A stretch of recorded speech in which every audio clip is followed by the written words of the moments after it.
घटस्थापनेच्या काळामध्ये पूजेमध्ये मोठ्या प्रमाणामध्ये टोपल्यांचा वापर केला जातो।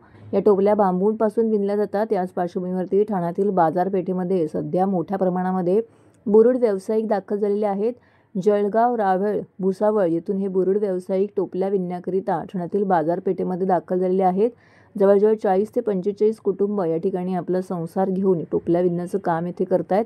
नवरात्र उत्सवांमध्ये या टोपल्यांचा वापर करून घटस्थापना केली जाते, त्यामुळे यांना विशेष असं महत्त्व आहे। याच पार्श्वभूमीवरती बाजारामध्ये सध्या मोठ्या प्रमाणामध्ये रंगीबिरंगी अशा विणलेल्या टोपल्या विक्रीसाठी दाखल झालेल्या आहेत। तर काही ठिकाणी हे टोपल्या विणण्याचं काम सुरू आहे।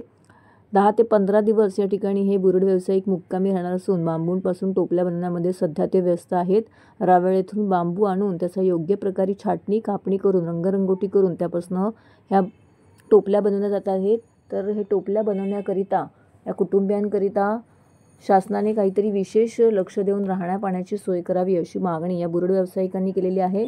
जवळजवळ 50 ते 70 रुपये अशी ही टोपल्यांची किंमत आहे। माझं नाव महेंद्र प्रभाकर रणसिंगे, मी रावेरवरून आला। रावेर म्हणजे भुसावळकडे, भुसावळच्या पुढे 20 किलोमीटर तिथं मग हे टोपली बनवता। आम्हाला 3 महिने लागतात टोपली बनवायला। पण 3 महिन्यानंतर इथं आणली जाते। त्यानंतर इथं कलरिंग वगैरे करून तर रूम भाड्याकडून घेऊन इथं टोपलीमध्ये ठेवता मग, आणि झोपेची व्यवस्था नाही आहे इथं। हे दुकानामध्ये 200 रुपयाचा बांबू आणावा लागतो आम्हाला शेतातून, जंगलामधून। म्हणजे नंतर मग त्याला हे काम हे सुरू करता, वेगवेगळे हे काढणं पडतं त्याला। हे टोपली 50-60 रुपये आम्ही बनवायला, तरी पण एक बनवायला अर्धा तास लागतो।